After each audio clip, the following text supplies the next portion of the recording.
listeners, and my name is Dusty, and today's book review is Recreations by Grace Livingston Hill. Now this is an older book. It was published originally in 1924, so that kind of gives you an age as far as like the setting was basically the 1920s. If you've ever read any books called Papa's Wife or Dear Papa or Papa's Daughter by Sarah Björn, I'm butchering her name, but she's from Sweden, and she's an awesome author from the 1950s. It reminds me of her work. It also reminds me of almost like an adult version of Laura Ingalls, because you have Cornelia, who's the main character. Her family calls her Corny, and she has a brother and a sister, and she's been away at college learning to be an interior decorator. Hello, Lenny. When her mother has to go into the hospital for an extended stay.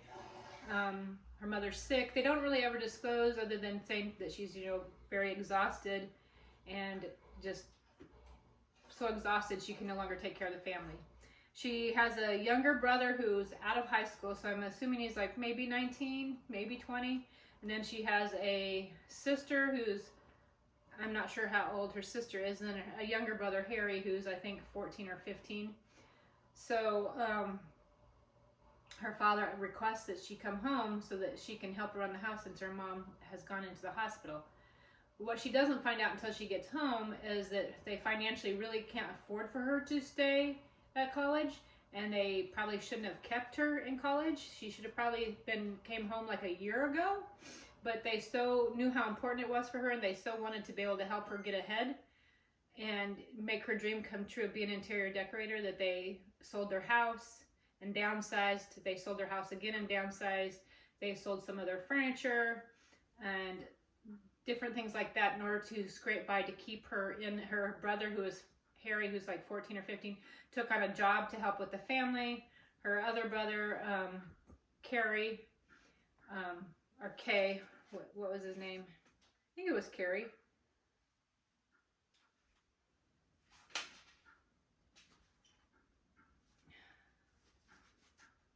It's terrible, I can't remember their names. Yeah, Carrie. That he helped with support the family somewhat too, but he was kind of aimless, didn't really have direction with his life. So on the way home, when she's being pulled out of college, and that's how it opens up that she's leaving college, she's quite upset because she really enjoys college. She enjoys the college life. She enjoys her friends and what she's doing. She's really involved with, I think she's got maybe a year left before she'll have her degree in interior decorating. She helps do the set designs and things like that for the plays for the college. And so she's very involved and enjoy it very much. And she's not too excited to go home and take on the responsibilities to help the family. Not to make her sound bad, but she's enjoying college. She's really close to attaining her dream. And to feel sidetracked by it, she feels bad. But at the same time, she loves her family and she loves her mom and wants to help. On the way home, she meets a lady on the train that they have a conversation, and the lady seems quite impressed with her and is quite impressed with her ability to make something beautiful. And she's like, I'm sure when you get to your new home, wherever it is, you will make it a beautiful place. And Corny's not too sure about it, but she figures she'll do the best she can. So her dad picks her up at the station, brings her home, and she finds out that they're living not quite in the slums, but definitely the poorer part of the city. And the poorer part in the house is not that spectacular. There's still boxes there they've never unpacked from moving. It's just a mismatch of everything. And I'm sure part of it is the fact that when they moved in, the dad was overwhelmed with trying to take care of her mom. Then her older brother is kind of instead of really helping the family and being there to help take care of them, he's kind of off doing his own thing, going out partying and staying out late, drinking, smoking, and hanging out with friends, and putting his pleasure before the family. So then there's that frustration and sadness of, how come he won't help the family? So the two younger ones are doing all they can. The youngest daughter is trying as much as she can to, cook and clean and keep the house going and step in the shoes of her mother, but she's young. She's only 12. And then Harry, who's 14, is doing all he can to work after school and bring in some extra money. And of course, the dad's working. So it's a very stressful situation. And Corny when she first gets there, she's quite sad by it all, but as she starts to think about it and start to realize how much more they need her than she needs to be in school, and how much more important her family is than her own selfish ambitions. And, you know, some people would be like, well, you should get to, you know, go to college and do what you want and have that dream come true. But at the same time, I completely could relate to how she's feeling as far as like wanting to help the family and wanting to take care of that sense of accountability and responsibility is very strong in me and very strong in her. So as she starts to help her family, she turns to God for comfort and direction, praying to him for help and guidance on how to meet the needs of her family and lift them up out of their sorrow and their sadness and their depression and frustration of their circumstances. And she starts to look with new eyes about, well, this may not be the best thing I have, but what can I do to make it better? And I love that about her, that she looks at things instead of sitting there thinking, well, this is all it is, this sucks, I'm just stuck here with this suckiness, and this is just bad, and this is horrible. Instead, she takes a positive outlook of, okay, this is what I've been dealt, this is my hand, how can I make it better? How can I, in a sense, take the lemons and turn them into lemonade? And that is what she begins the process of doing as far as trying to rectify the situation in the family and make things better for her family, and in turn, it actually makes things better for her.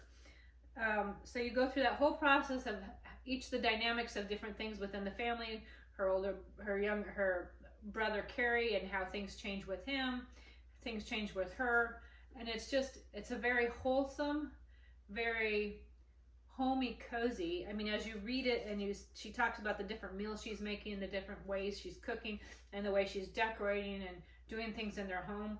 It just has such a cozy feel and a homey feel, and a like old-fashioned, very traditional feel. I mean, it took me, some of the language is a little bit different than what we're used to because it's from the 20s, so how they say things, how they phrase things is a little bit different. It was kind of fun to step into those shoes and kind of step back in time.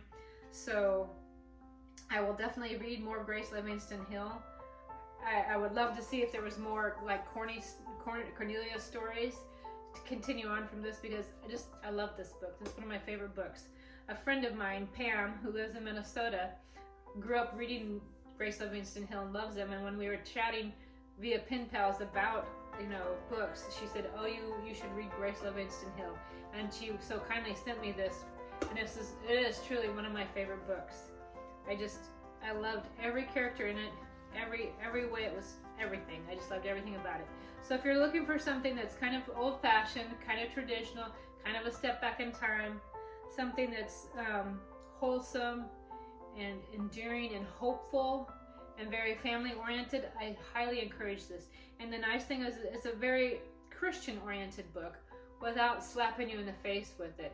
Not saying that, you know, God shouldn't be in your face, but it's woven in there so beautifully and so naturally, like the way God is. It's just a part of their life. And that's what I love about it, is it's just very well done. So I will definitely be reading more Grace Livingston Hill, so there'll be more reviews of that coming up in the future. And I hope you'll give Recreations a chance. I'm sure you can find it on Amazon or Thrift Books. I don't know if you've ever checked out Thrift Books, but it's a wonderful little app and website where you can go get secondhand books, used books. When you buy a certain number of books, then you get a free book.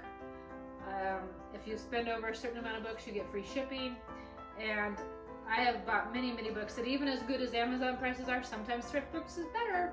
So I highly encourage you to check out that one too. So thanks for joining me for a book review. And as always, keep reading, friends. Keep reading.